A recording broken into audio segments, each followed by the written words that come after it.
«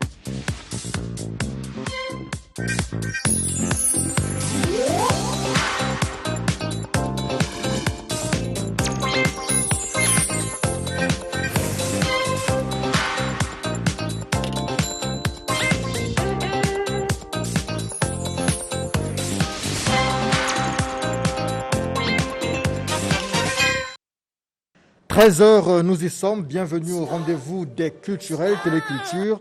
L'actualité reste dominée par le Covid-19. Comment les artistes s'engagent dans cette guerre? Mais nous parlerons aussi de la culture.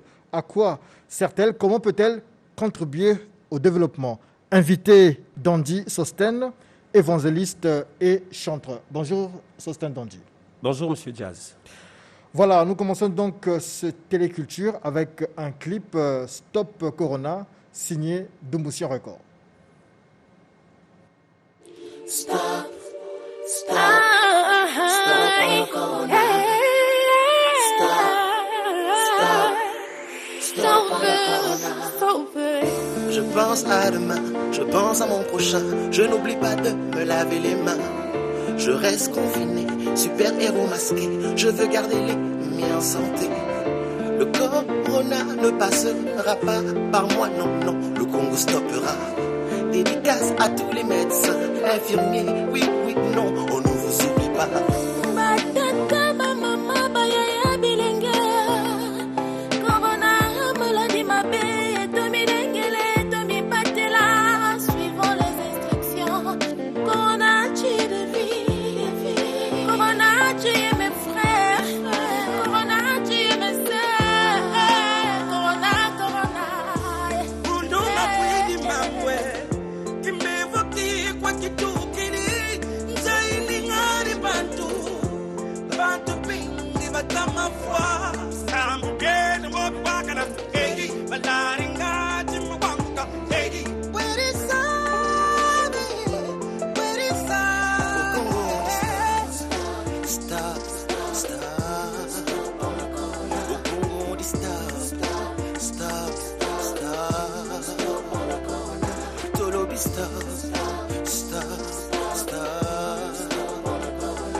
L'humanité en pleurs, les vrais et les faux pasteurs, Dieu nous a confondus.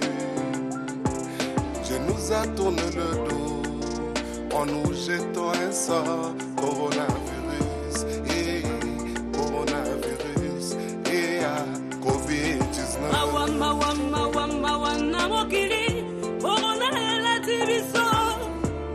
Miami, Swezotanga, Namokili, Mobimae, Omezango, Babo, Baby Tami,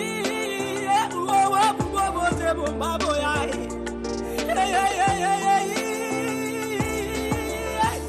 Bangamunu, Salakeba, ennemi qu'elle invisible. Les maisons à rester chez vous. Nalingala, Vande Panayo, Namungutuba, Vanda Inzonge. Wana ndenge tokolonge tumboyo coronavirus.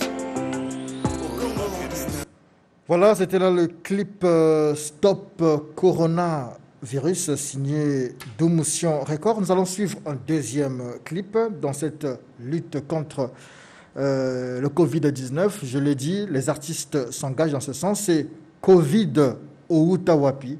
C'est du Lingala. Ils ont traduit du Lingala en français, ça donne Covid, d'où viens-tu? Et c'est signé l'évangéliste Dandy Sostène suivant. Where are you coming from? For kill people. Who cut you for basic people? Nintang na lilaida Covid-19. Nintang na lilaida.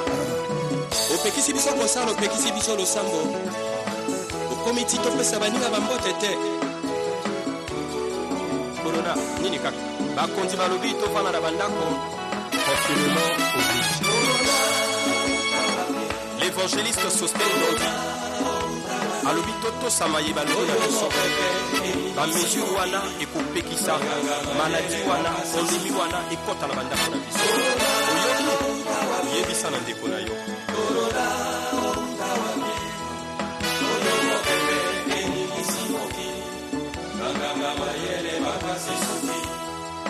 Les scientifiques tâtonnent, les spécialistes hésitent. Les laborantins continuent les recherches, mais nous te vaincrons par le sang de Jésus. Nous allons vaincre, nous t'avons vaincu au nom de Jésus. Nous avons vaincu Covid-19 par le sang de Jésus, le roi des rois.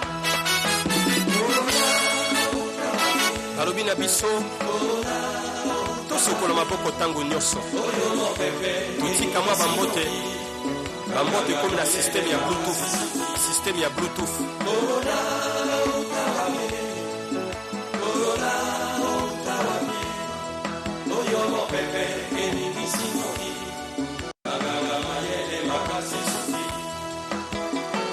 tous ensemble humilions-nous devant le roi des rois.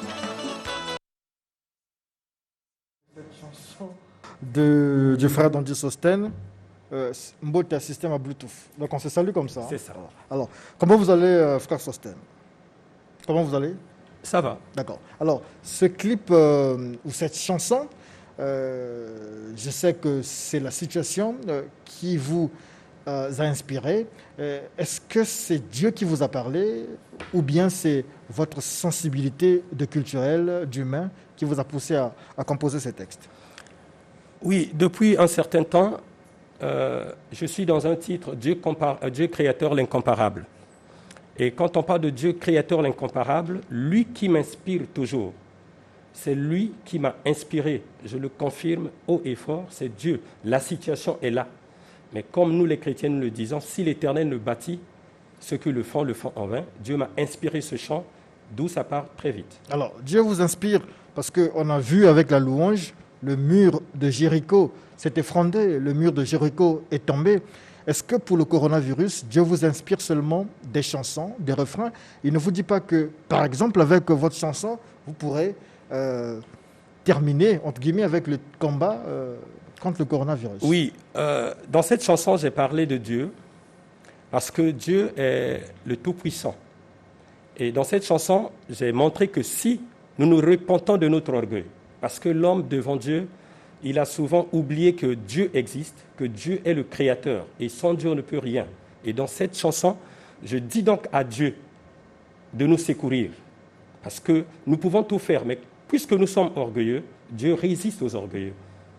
D'accord. Votre album du créateur, Dieu créateur, l'incomparable, un album de 12 titres est en cours. On va en reparler tout à l'heure, dans un moment, j'allais dire. Le temps pour moi de me tourner du côté de Olivier Doumou qui vient de nous rejoindre. Bonjour. Bonjour, chef Diaz. Nous avons suivi votre clip Stop Coronavirus. Combien d'artistes ont participé à ce projet? J'ai aperçu Cheryl Gambo, j'ai dû voir Doudou Kopa parce que j'ai découvert le clip à l'instant, mais il me semble qu'il y a des chanteurs au-delà du Congo qui ont participé. Oui, c'est vrai, il faut d'abord le dire, chef Diaz. Face à cette pandémie, le label de Motion n'a pas voulu être indifférent. Le label de Motion a voulu tout simplement contribuer et suivre l'appel du chef de l'État pour conscientiser le peuple du Congo. Et c'est ainsi que le label de Motion a réuni autour de cette chanson un panel d'artistes pour conscientiser nos peuples. Et vous constaterez dans ce clip, il y a Doudou Kopa, il y a Zao, il y a Freddy Massamba, il y a Extra Musique à Nouvel Horizon, il y a Cheryl Gambo, il y a Fanny Fire, il y a Lokwa Kanza et tout plein d'autres que je ne saurais peut-être citer vu qu'on est au journal. En tout cas, qui ont bien voulu prêter de leur voix pour conscientiser nos peuples, pour dire à nos populations que la pandémie, elle est réelle, la maladie, elle est réelle, alors faites attention, respectant vraiment les gestes barrières. D'accord, le message est passé, mais on peut savoir comment la sélection s'est faite de ces artistes-là. Pourquoi le choix de ceux-là et pourquoi pas les autres? Tout simplement, on a fait un appel. On a fait un appel aux plupart d'artistes qui étaient disponibles. Figurez-vous, en ce temps, en cette période, c'est pas évident pour tout le monde. Et vu qu'on a nous-mêmes, personnellement, le label, on a dû mettre les moyens matériels pour aller donc chercher chaque artiste. D'autres étaient partants, d'autres non. Et ceux qui étaient partants, c'est ceux-là même qui ont participé au clip, à la chanson. D'accord. Brazza, j'y crois, coronavirus et bien d'autres. À chaque fois que nous avons des drames, à chaque fois qu'il y a des situations, la Domotion Record est toujours là. Est-ce qu'il y a une explication? Ouais, il faut être là parce que déjà, je reste dans le domaine d'art, dans le domaine culturel. Parce que partout au monde, dans d'autres cieux, ça se fait. Aujourd'hui, j'ai vu au Sénégal avec Youssou N'Dour qui a pu réunir beaucoup d'artistes pour conscientiser son peuple autour d'une chanson. Et en France, on a vu Pascal Obispo. Et je me suis dit au Congo, pourquoi pas? Donc l'idée m'est venue tout simplement de demander à ces artistes-là de venir prêter de leur voix pour que nous aussi, on puisse être impliqués dans ce combat, ce grand combat qui est le coronavirus qui tue partout dans le monde. Et pour dire à nos peuples que faites attention. Parce que ce combat n'est pas qu'un combat politique finalement. Il n'y a pas que le pouvoir public qui a le droit de descendre sur le terrain. Il n'y a pas que le pouvoir public qui a le droit de conscientiser. Il fallait que nous aussi, autant qu'opérateurs culturels, que nous portons notre pierre à l'édifice. C'est comme ça que le label Domotion a pris... Vous m'avez volé le mot ou l'expression à la bouche. Vous êtes, Olivier Domot, vous êtes opérateur culturel, entrepreneur culturel, manager ou mécène. Est-ce qu'il y a une différence entre ces choses-là? Et finalement, qui vous êtes concrètement? Écoutez, je suis Olivier Domot, je suis producteur-manager, je suis opérateur culturel, mais pas mécène. Mécène, généralement, c'est ceux-là qui font pour justement investir à aider les producteurs à réaliser des projets. Mais peu importe. Le but, c'était qu'on soit en place, que ces artistes qui sont souvent très laissés ici au Congo, qui n'ont pas deux fois les moyens de pouvoir s'exprimer.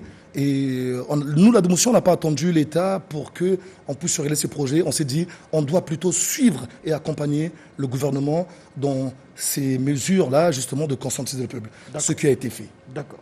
Coronavirus toujours, mais dans un autre registre. La conférence épiscopale du Congo, elle est debout et se mobilise dans cette guerre contre le coronavirus. Des propositions, de l'appui, bref, elle se dit prête à s'engager aux côtés du gouvernement dans la lutte contre le Covid-19. Et c'est tout le sens de la séance de travail en début de semaine entre la délégation de la dite conférence épiscopale conduite par Monseigneur Anatole Milandou et le Premier ministre Clément Mwamba, chef du gouvernement. Reportage, Jachin Miafunambungo. Les évêques membres de la conférence épiscopale du Congo sont allés exprimer au Premier ministre la disponibilité de l'Église catholique de collaborer avec le gouvernement dans la riposte contre le Covid-19.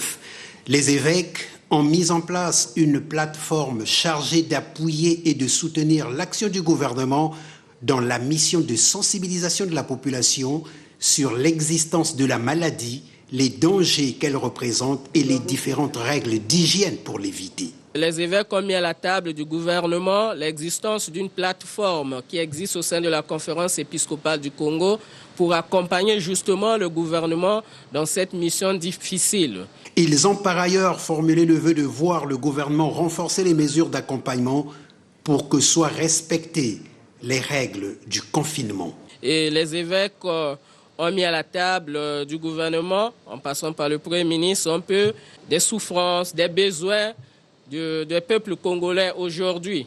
Et par exemple, le déplacement pour tout le monde, surtout pour les déplacements jugés nécessaires. Les évêques du Congo se sont réjouis de voir le Premier ministre leur ouvrir les portes pour la deuxième fois consécutive depuis la déclaration de la pandémie au Congo.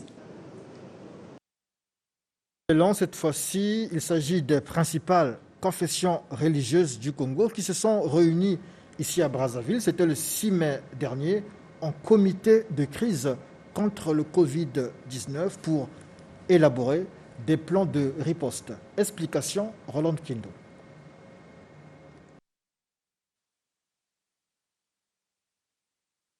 Elles se sont regroupées en comité d'appui à la solidarité nationale contre le Covid-19 dans l'intention de trouver une solution divine. Comme pour dire, mesures spirituelles obligent. Les confessions religieuses, toutes impliquées de plein pied dans cette campagne de lutte, avec à la clé 5 missions principales. Mission première, en fait, on en a 5 au total. On a d'abord la première mission, c'est de faire la riposte spirituelle à la lutte contre le Covid-19. La deuxième mission, c'est de sensibiliser, ou plutôt d'appuyer la sensibilisation, n'est-ce pas, des pouvoirs publics par rapport aux mesures qui ont été dictées du Covid-19, dans la lutte du Covid-19. La troisième mission, c'est que nous aussi, nous allons participer d'une manière ou d'une autre à l'abondement au Fonds de solidarité nationale. quatrième mission, participer à quelques activités pour appuyer tout ça. Les activités, c'est par exemple, aujourd'hui, vous voyez que les gens produisent des masques. Et la cinquième, c'est une mission ouverte, c'est-à-dire que nous sommes ouverts à toute activité qui pouvait venir, n'est-ce pas, pourrait venir nous appuyer dans le cadre de cette lutte. Nous allons proposer aux autorités que nous nous retrouvions en tenant compte du nombre autorisé à faire ce culte-là, cette célébration, mais ce sera nous et les autorités qui allons prier pendant que tous les autres seront dans leur maison pour pouvoir, n'est-ce pas, prier ensemble avec nous. Pour ces leaders d'opinion, le Covid-19 connaîtra sa fin par ces nouvelles mesures spirituelles associées à celles déjà existantes, dont la prière est la meilleure arme. Question, en cette période de confinement, il faut le souligner, nous vivons ce jour notre 39e jour de confinement. La question justement, comment passons-nous nos journées de confinés? Punchmak, figure montante des arts plastiques, Mariuska Mukenge, la reine d'Islam, et Emeraude Kouka, l'écrivain, nous content leur vécu de confinés. Suivons plutôt ce qu'ils disent dans cette vidéo envoyée depuis leur smartphone. De mes racines pharaoniques, telle une queen Néfertiti, je viens ouvrir les portes des pyramides pour rendre à Césaire ce qu'ils ont donné à César, arracher à Pythagore ce qui revient à Senghor. Car ce que leur histoire ne dit pas, c'est que la connaissance est née en Afrique, sanctuaire de leurs théorèmes sous nos hiéroglyphes. Ils ont beau traiter mon continent de contenant sans contenu, de berceau de la pauvreté et de la misère, des épidémies en continu. Ce qu'ils oublient, c'est qu'un enfant a beau chialer, se rebeller, il reviendra toujours entre les bras de sa mère.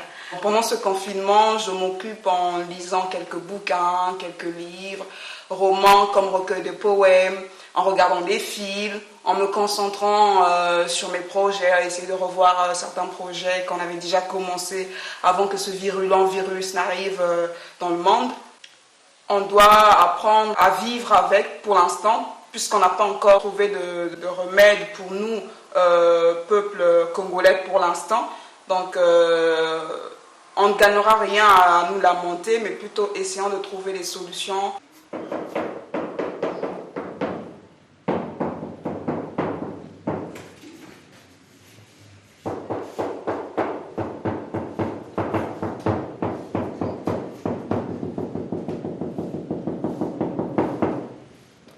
Alors, bonjour à toutes et à tous. Je suis Punchmak, artiste plasticien du Congo-Brazzaville. Comme vous le voyez, ce confinement dû à la pandémie du Covid-19, dans mon atelier, le travail continue.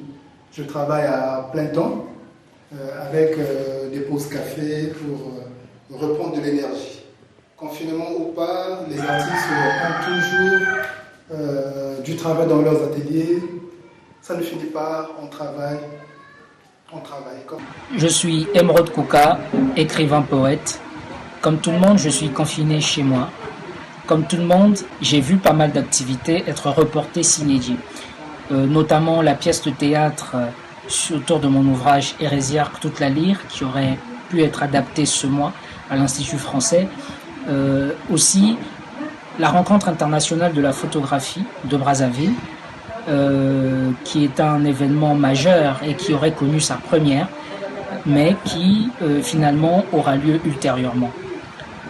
Le confinement tel que nous le vivons est une sorte de retraite qui confine à l'assignation à domicile et peut-être nous impose de nouvelles habitudes. Et moi j'en ai cultivé quelques-unes, notamment le réflexe d'écrire tous les jours, comme sous une forme de journal, ce que je vois, ce que j'entends. Au départ, j'ai trouvé cela assez banal parce que du côté de l'Hexagone, plusieurs écrivains tiennent un journal du confinement. Voilà, à la manœuvre Chérel Otsamingui, et merci pour ces belles images de confinés. Autre volet de l'actualité culturelle, la célébration de la journée du patrimoine mondial africain.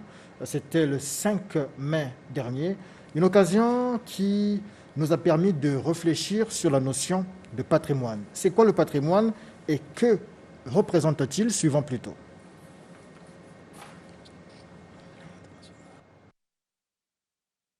Aller à Paris sans voir la Tour Eiffel est un péché, une phrase devenue culte dans les milieux de la SAP. SAP et Tour Eiffel, deux expressions culturelles parmi les milliers qui constituent le patrimoine. Petite précision tout de même, inscrite au monument historique en juin 1964, la Tour Eiffel est bien présente sur la liste du patrimoine mondial de l'UNESCO depuis 1991, alors que les sapeurs, eux, se contentent de voir la SAP seulement comme un élément du patrimoine culturel immatériel du Congo. Mais au fait, parlons-en. Patrimoine culturel, patrimoine mondial de l'UNESCO, qu'est-ce à dire concrètement et quel impact pour le développement? L'UNESCO considère comme patrimoine tous les sites et éléments d'importance scientifique et historique qui fournissent la base d'une créativité culturelle et artistique partagée, notamment les musées, la vie sauvage, les sites pittoresques, les œuvres d'art, les traditions orales et écrites, les monuments nationaux, entre autres. Et alors, le patrimoine culturel, de quoi s'agit-il? Il recouvre plusieurs catégories telles que le patrimoine culturel matériel, à l'instar de la peinture, de la sculpture, des monnaies, des instruments de musique, des armes, des manuscrits, des monuments, des sites archéologiques, des monuments, épaves, navires et cités enfouis sous les mers. Quant au patrimoine culturel immatériel, les traditions orales, les arts du spectacle, les langues, les événements festifs et les rituels le constituent. Il existe aussi le patrimoine naturel. Ce sont ici les sites naturels, les formations physiques ou géologiques, à l'instar des parcs, des volcans ou des montagnes. Élément du patrimoine culturel immatériel, la rumba congolaise fait depuis un moment l'objet d'un travail rigoureux avec l'objectif d'être inscrit au patrimoine mondial de l'UNESCO. Figure sur cette liste, en effet, l'ensemble des biens culturels et naturels présentant un intérêt exceptionnel pour l'héritage commun de l'humanité. Par exemple, la Mandela House, classée site patrimoine mondial de l'UNESCO, 1000 visites payantes par jour, avec des retombées financières estimées à plus de 125 millions de francs CFA par an. Le musée Bob Marley ou l'île de Gorée, eux aussi, affiche des retombées économiques ou financières vertigineuses, avec à la clé des millions d'emplois directs et indirects. Voilà, nous avons parlé culture, nous continuons d'en parler, mais avec les spécialistes, les experts ou ceux qui travaillent justement dans ce domaine. Olivier Doumou, qui se présentait ici comme opérateur culturel, producteur aussi. Les gens se demandent souvent, la culture, à quoi ça sert? Un peu comme hier, on se posait la question, la philosophie, pourquoi faire? Il faut savoir que chez Vrai Jazz, la culture est un vrai miroir du pays. La culture... c'est celle-là même que nous vivons tous les jours, c'est celle-là même que nous vivons dans nos quotidiens. Et on a plus intérêt à le mettre en avant. Et la culture sert un peu aussi à montrer au niveau international comment nous vivons, ce que nous faisons. Et raison pour laquelle nous, culturels, on n'a pas voulu, on n'a pas souhaité rester en arrière face à cette bataille, face à ce coronavirus. On a voulu donc s'exprimer à travers les voix de ces artistes. Parce que dans ce domaine-là aussi, nous avons perdu beaucoup de grands. Orlus Mabélé, Manu Dibango, et dernièrement Sirek Basoka, qui est producteur. Et automatiquement, le label s'est dit, nous devons rendre hommage, un vibrant hommage, pour conscientiser nos frères ici au Congo, qui souvent, pour certains, ne croient pas que la pandémie, elle est réelle. On veut leur dire que faites attention. La pandémie existe. La pandémie est réelle, la maladie existe. Bel et bien. Il y a eu un avant-coronavirus. Et il y aura un Nous après. sommes dans le coronavirus, en plein coronavirus. Mais il y aura un après-coronavirus. L'après-coronavirus s'annonce assez compliqué parce qu'il y a eu bouleversement. Nous entrons dans une autre dimension où on parlera, l'expression le tout numérique aura tout son sens. Beaucoup de choses vont changer et des choses changent déjà du point de vue musical. Et la question que je veux poser, comment la culture peut contribuer demain avec tous ces changements qui se font? Comment la culture peut résister? Est-ce qu'elle peut résister à la culture? Je pense que c'est comme dans tout secteur, hein, c'est le chaos total, surtout pour, j'imagine, les artistes de toutes sortes, des peintres, des artistes chanteurs, etc. C'est le chaos parce qu'ils n'ont plus d'activité. On ne peut pas faire des concerts parce qu'on a refusé un certain nombre de personnes, de réunions comme ça. Et je pense que la seule façon, après le confinement, après la pandémie, il faut que les pouvoirs publics puissent donner une force à ces artistes-là pour pouvoir revenir un peu sur la scène. C'est-à-dire c'est très important. donner une force, c'est-à-dire une force, c'est-à-dire les accompagner matériellement, financièrement, les aider. Vous le savez très bien comme moi ici au Congo, les artistes ont du mal à vivre par leur art, c'est-à-dire ils font des œuvres, mais malheureusement, ils n'en vivent pas. Pourquoi ? Pourquoi ? Mais parce que le système de l'industrie du Congo, jusqu'à aujourd'hui, ne fonctionne pas tel qu'elle doit fonctionner, tel qu'en France, tel qu'en Côte d'Ivoire d'ailleurs ou au Nigeria. Les artistes n'arrivent pas à vivre parce qu'on n'arrive pas à les reverser leurs droits logiques, d'ailleurs, que je dirais. Donc il est temps, je pense qu'après ça, que le pouvoir public puisse prendre conscience de ça et surtout puisse aider ces artistes-là à pouvoir y vivre de leur métier et les accompagner pour revenir dans la place pour continuer à organiser leur événement, à vaquer à leur travail. D'accord. Dandy Sostène, vous réagissez comment après avoir suivi le producteur, l'opérateur culturel, vous en tant qu'artiste? Bon, en tant qu'artiste, nous savons qu'après cette situation, le monde est dans le chaos, pas seulement le Congo. Mais nous devons nous réveiller au fait. Le message, c'est que nous devons nous réveiller dans tous les domaines. La culture, dans tous les sens, nous allons nous réveiller pour aller en avant. Et ce qu'a dit le bien-aimé, il a raison. Si ce cadre, ce qu'il fait, il connaît des problèmes. Il reçoit beaucoup d'artistes, mais qui ne vivent pas de leur art. Et cela, ce n'est pas après le confinement, mais ça existe toujours. Et qu'on prenne cela en charge, et beaucoup de choses vont s'améliorer. Merci beaucoup, Agno Imolé. C'est l'intitulé du maxi-single de Christ Ngoyi, un artiste chrétien, musicien chrétien, déjà disponible sur le site de téléchargement légaux depuis le 7 mai dernier. Cet opus, c'est une invite à l'espérance en Jésus-Christ et une démonstration de l'adoration à l'Éternel. Nelson Zao pour la peinture de cet opus. YouTube, composé de 3 chansons, à savoir Balobi Balobi, Agno Imolé et All That I Need, ou Tout ce dont j'ai besoin en français. Ce single invite à l'adoration du Très-Haut. Balobi Balobi, Bafingi Bafingi, Batongi Batongi, mais Yesu asali. Dans mes cantiques, on parle plus de la gloire de Dieu et ça prône plus la pureté de l'évangile de Christ. Il n'y a pas d'intérêt personnel, on ne prône pas les biens du monde, on ne prône pas le matériel, c'est juste rendre gloire à Dieu, élever le nom de Jésus.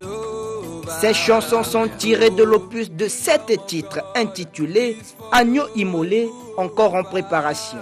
I need to remain in your presence, Yahweh. Je crois fermement que en cette période où nous sommes en train de vivre le Covid-19, par l'adoration, Dieu peut nous libérer de ce fléau. Au cœur du message véhiculé par ce jeune chantre de 23 ans, le salut apporté par Christ à la croix. L'histoire de mon parcours avec Dieu, comment il m'a délivré. Certains auront pu écrire des livres, moi j'ai préféré chanter des cantiques. Baigné très tôt dans les Écritures, Chris Ngoyi, qui bénéficie du soutien de son producteur de père, Lucien Dieudonné Ngoyi, est membre du ministère Jeunes pour Christ.